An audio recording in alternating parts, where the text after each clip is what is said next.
High, welcome to Brishti's notebook. তো আজকে আমি তোমাদের সাথে আমার দাদার রিসেপশনের একটা ভিডিও শেয়ার করতে চলেছি। আমরা দেখো সবাই আমাদের গন্তব্যে চলে এসেছি। এদিকে ভাই উকিঝুঁকি মারছে, তারপর আমার মা সবার জন্য ওয়েট করছে, গেটে দাঁড়িয়ে সবাই আগে যাবে, সবাইকে নিয়ে একসাথে ভেতরে যাবে। তো পরপর দিদিও চলে গেল, তারপর বাবা, ছোটো মা সবাই চলে গেল, আর এদিকে পুচকি আমার জন্য ওয়েট করছে আমি কখন যাব। তা আমার হাত ধরে সোজা ভেতরে চলে গেল। তো আমরা সবাই মিলে একে একে ভেতরে গেলাম। চারপাশটা লাইট দিয়ে সাজানো, বিয়েবাড়ির এই জিনিসটা খুব ভালো লাগে, চারপাশটা লাইট টাইট দিয়ে সাজানো থাকে। কিন্তু সব থেকে সমস্যার ব্যাপার হচ্ছে শাড়ি পরে সিঁড়ি দিয়ে ওঠা, তো যেটা মানে খুব ভয়ানক একটা অবস্থা হয়েছিল। আমি এক ধাপ করে উঠছি আর একটু করে দাঁড়াচ্ছি, তো এরকম করে এগোতে এগোতে শেষ পর্যন্ত পৌঁছালাম সবাই।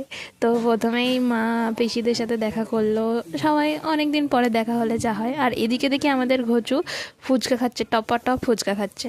তো ওকে দেখে আমি আর পৌঁছিয়ে ভাবলাম তাহলে আমরাও একটু ফুচকা খেয়ে আসি। তো ফুচকাটা সত্যিই দারুণ হয়েছিল, মানে খুব টেস্টি হয়েছিল ফুচকাটা।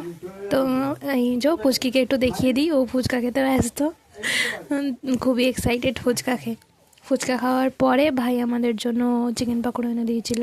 তো পাকোড়াটা খুবই টেস্টি হয়েছিল, তার সাথে আইসক্রিম, মানে আইসক্রিমের সাথে পাকোড়াটা খেতে আরও বেশি ভালো লাগছিলো। এবারে আমাদের দাদা আর বৌদিকে একবার দেখিয়ে দিই, এই হচ্ছে তাদের আজকের দিনটা। তো তারপরে মেন কোর্সে বসে দেখি আমার ফোনের চার্জ প্রায় ডেড। এক প্রকার খেতে খেতেই ফোনটা চার্জে পাঠানো হয়েছিল, তো খাওয়ার ভিডিওটা সম্পূর্ণ নেওয়া হয়নি। তারপর খাওয়া শেষে ফোনটা নিয়ে এসে শুধু আইসক্রিমটুকুই দেখাতে পারলাম।